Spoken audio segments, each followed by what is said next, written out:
it's been a long time since I published a podcast or any kind of video here on YouTube in English. Mostly I've been doing this in German, but I want to get back to publishing more podcasts in English on various topics, mostly Judaism, Israel, you name it. The reason was, first of all, that I went to SoundCloud, but I don't really like it there, and in the end it costs money, and I'm still, using the opportunity to have something for free, and YouTube is free. And the second reason is for me not publishing too many podcasts, also in English, that because I started a new chemotherapy. Some of you know that I've got cancer, I've got sarcoma cancer. I've started a new chemotherapy, which is not so easy. So I'm fatigued most of the time, whatever. And so I have to wait until the right moment, which is not too easy sometimes. But now I'm getting back to English podcasts on YouTube. I stopped SoundCloud. So this just to inform you. So many of you, I suppose, have heard about this huge scandal in Jerusalem Haredi society, causing headlines also in the United States. You can even read it. You can read about it on Versus Nice, I think also Yeshiva World, Jewish Press, whatever you like. Also here in Israel, it's all over the news. And I'm not talking about Meshi Zahav. I'm talking about this American family, like father, mother, I don't know, bunch of children, who apparently made Aliyah from the States a couple of years ago. I don't know exactly when. And they made Aliyah with false papers. They were a Christian family, entirely Christian, no Jewish whatsoever background, entirely Christian, but they pretended to be Jews. So they got some forged papers that made Aliyah and settled here in Jerusalem. And as far as I heard, like only an hour ago, someone on Facebook wrote about it, that they settled somewhere here in the I don't know, I don't know, Sanhedria, I don't know where, but they settled somewhere in the, let's say, hardcore Haredi community. And there they were exposed very fast as Christian missionaries. And they came here to missionize Jews, dressed as Haredi Jews, pretending to be Haredi Jews, and trying to sneak into Haredi communities in order to start their, spreading their idolatry. Whatever, about Yoshkin. So they were exposed wherever they were in the hardcore Haredi society. So they moved to the secular Jerusalem neighborhood called French Hill. It's in the northern part of town, and it's widely secular. So I was already wondering when I read in the Israeli media, Haredim on the French Hill. Okay, I'm not saying there are no Haredim on the French Hill, could be, but why Dafka settling there? Doesn't really make sense. So they got their children into Talmud Torah, into religious schools. And he worked as a sofer stam, which is also causing now a halachic problem, because I don't know what he wrote, if he wrote mezuzot or ktubot or whatever he wrote. So it's worth nothing.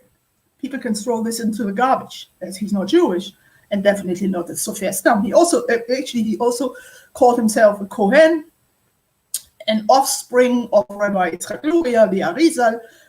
The Arizal didn't have any offspring.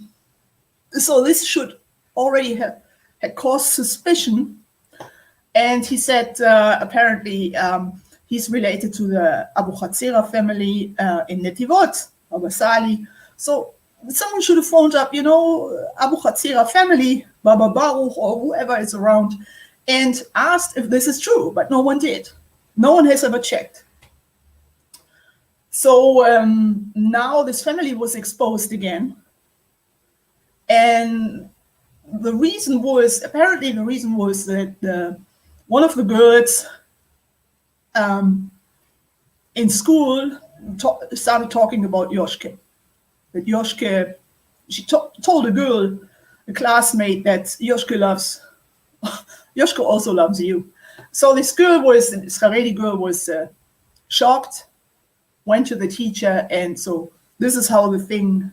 But I think a certain smaller missionary organization was already after them in the first place, like for some time already, and it was not such a surprise.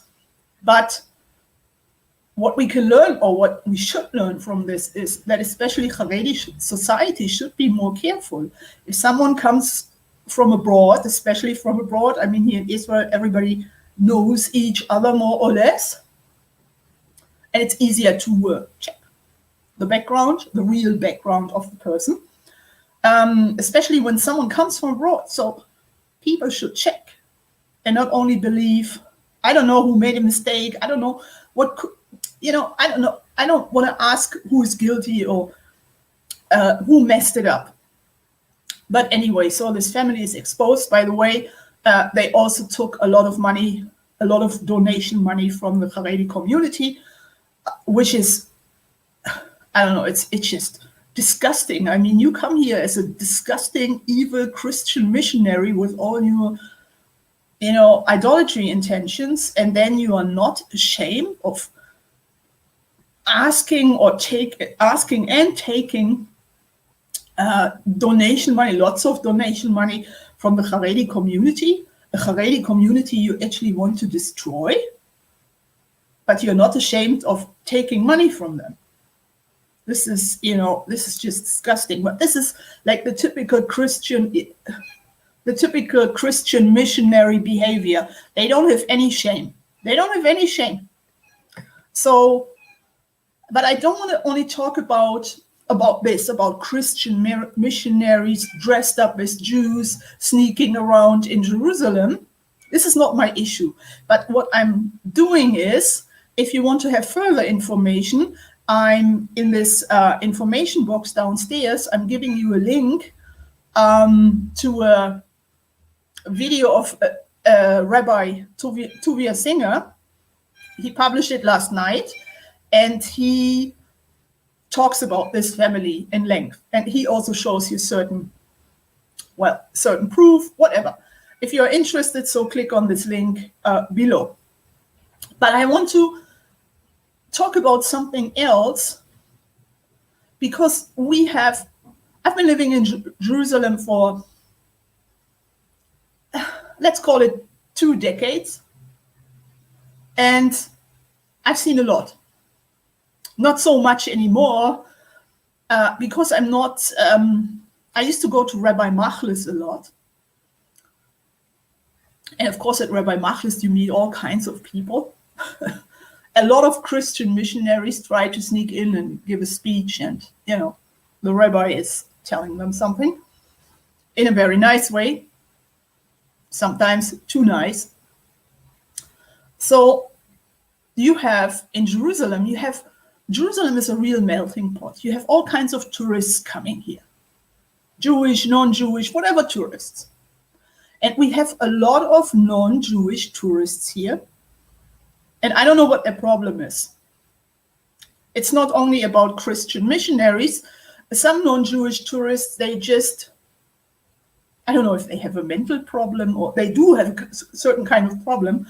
They come here, and you may see them checking into a hostel, and they are called John Baker, whatever. Could be also a woman. I mean, like, you have male and female.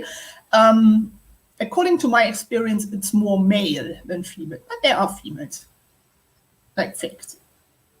So you have someone checking into a hostel, John Baker, and after 2 days, he's called David Goldman, or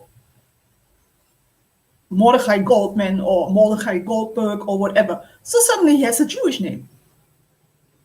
And you have lots of people lots of non-Jewish tourists coming here. I'm not saying everybody, but you have a certain kind of amount of non-Jewish tourists coming here who pretend to be Jewish. They give themselves a Jewish name. Like I know someone from Texas. He came here many years ago, and his last name, his family name is Lynn. After a month or so, he was called Rothschild. And he was walking around here pretending to be Jewish, and he wasn't. Some people believed him. Like, just a fake. But, sometimes Israelis are very naive, and they don't see the problem.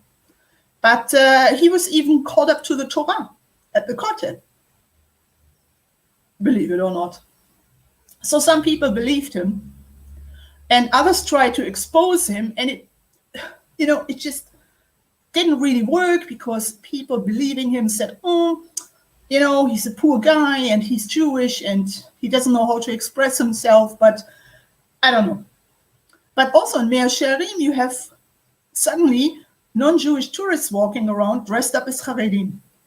They sometimes look funny because they go to the next gemach and buy some Hasidic clothes, maybe even messed up streimel, and they walk around and they pretend to be Jewish. I'm not saying they are all missionizing. They are not. They do this because maybe they cannot accept that they are not Jewish, or they do it because they have certain kind of mental challenges. I don't know what. I don't know what the reason is. I don't really, don't want to talk to those people, because, you may end up with a baseball in your face or something, with a baseball bat in your face. I don't know, suddenly they may freak out and jump on you. But people, for instance, in Mea Shearim, Mea Shearim is like what people usually know abroad. But Jerusalem has many, many Haredi neighborhoods you've never heard about. But let's take Mea Shearim. So people in Mea Shearim, they know each other, and they see when someone is cruising around in in whatever clothes, whatever costume. And so as long as they don't bother, people leave them more or less alone. They may tell them to get lost, or I don't know. But you also have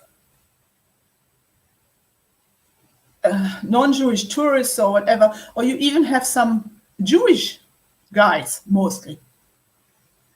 They are attracted by, I don't know.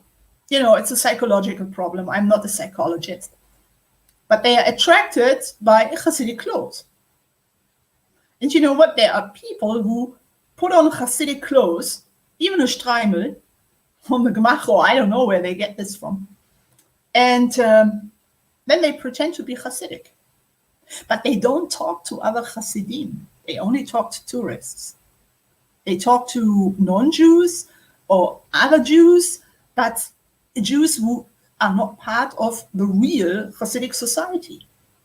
Because the real Hasidic society, or the real Haredi society, they know that they are fakes. If you have someone, but you as an ordinary person, secular Jew, reform, I don't know, conservative, whatever,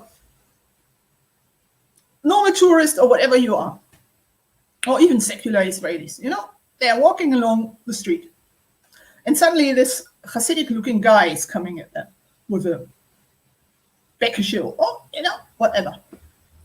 So they think like, oh, wow. And he talks to them.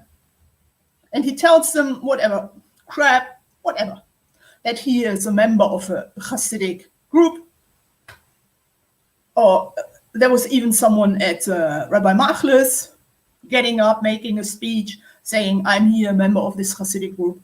So I asked someone from the group, because I know someone, it happens that I know someone, a member of this group. I think he was born into the group. He's probably listening to this afterwards, so he could tell me. I think he was born into it. So I asked him, so do you take outsiders? Because you told me once that your group does not accept people from the outside for certain reasons. So he said, we know this guy, and he is making false claims. He's not a member here, and someone already told him to get lost.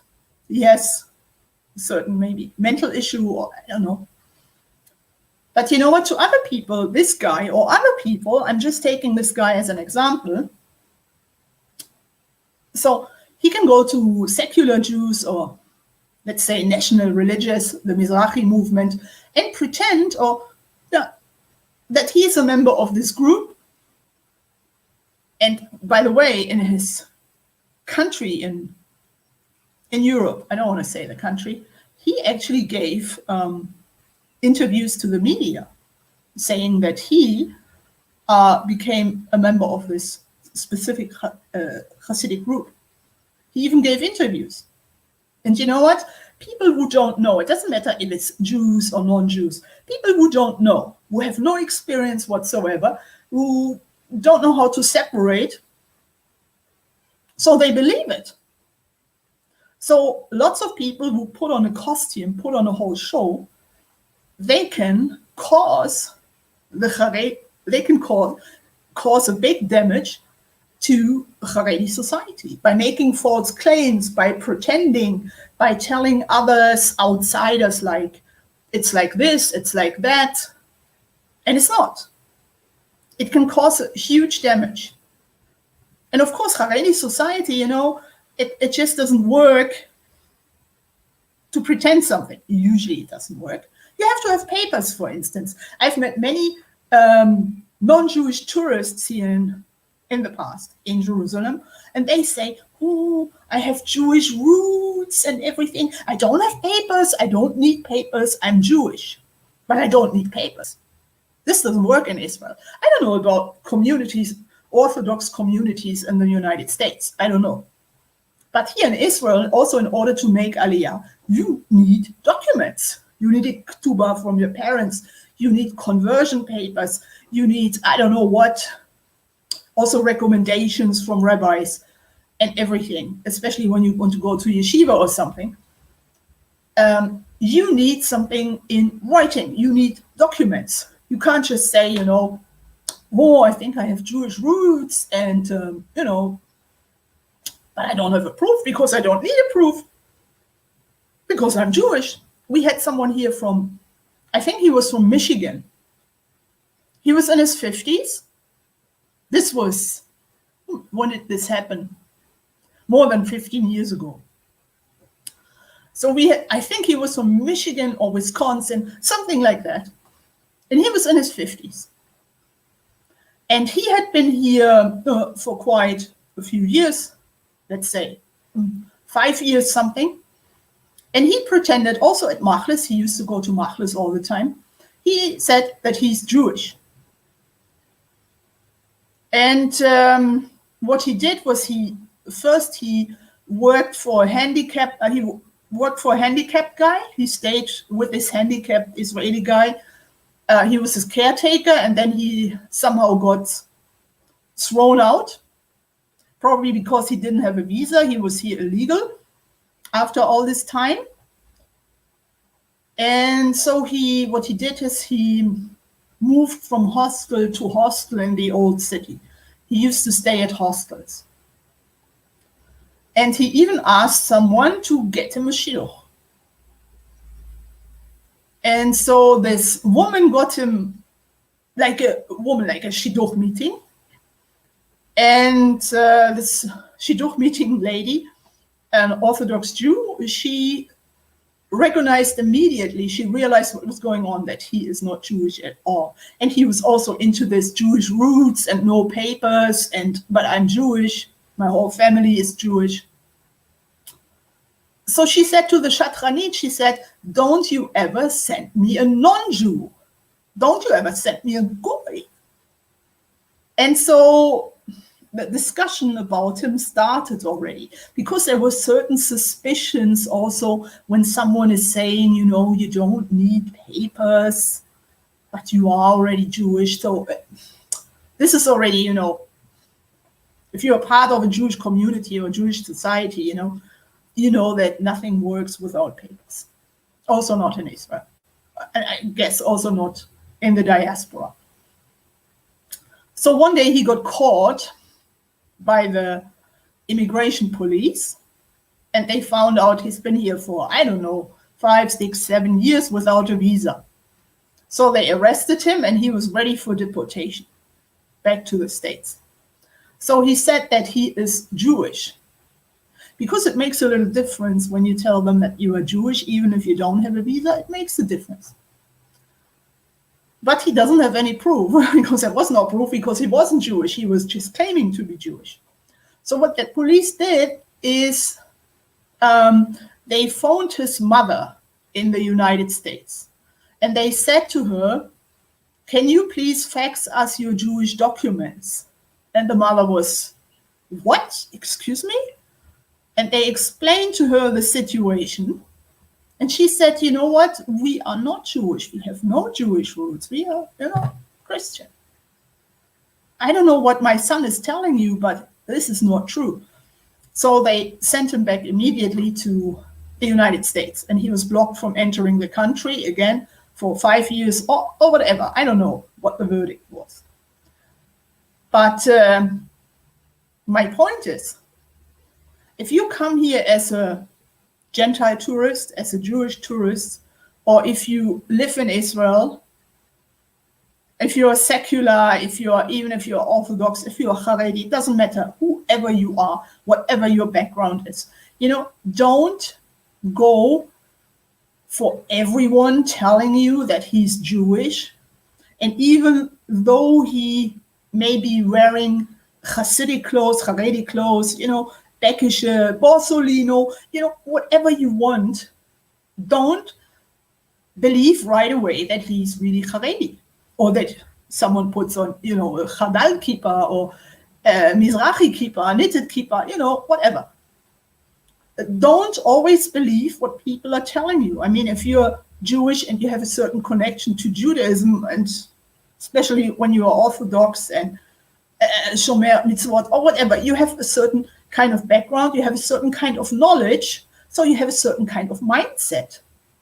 And so you have to listen to people. And a non-Jew pretending, or even a Jew pretending to be Hasidic,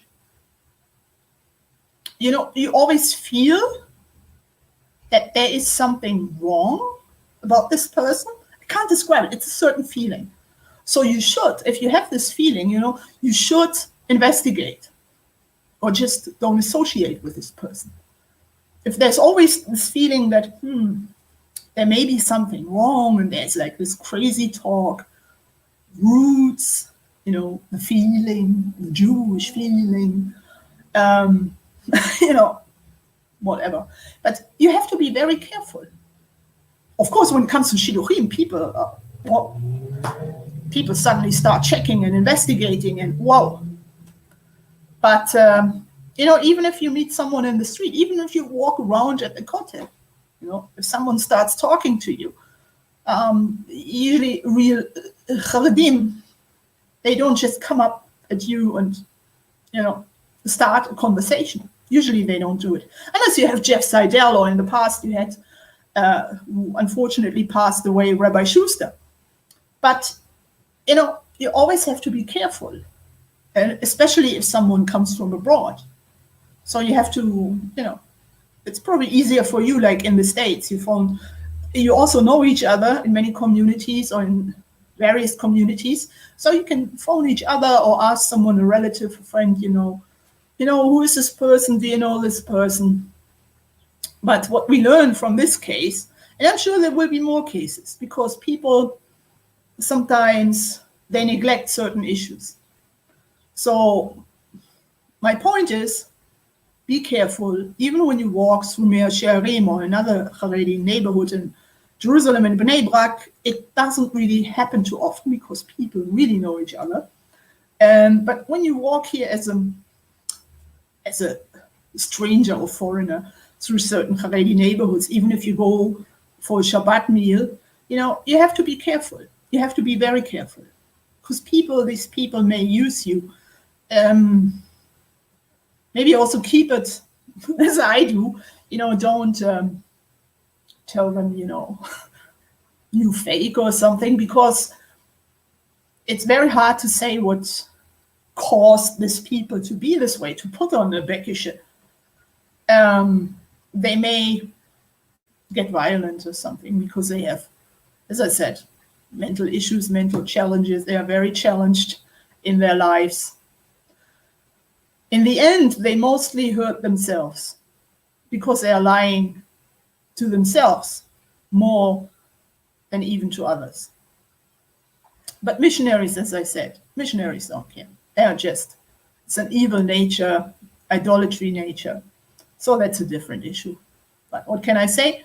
This is Jerusalem. We have all kinds of, loonies cruising around. So watch out and be a little careful who you invite to your Shabbat table, or to whom you talk next to you sitting in the synagogue or whatever. So thank you very much for listening. Have a good day, and we have to stay positive.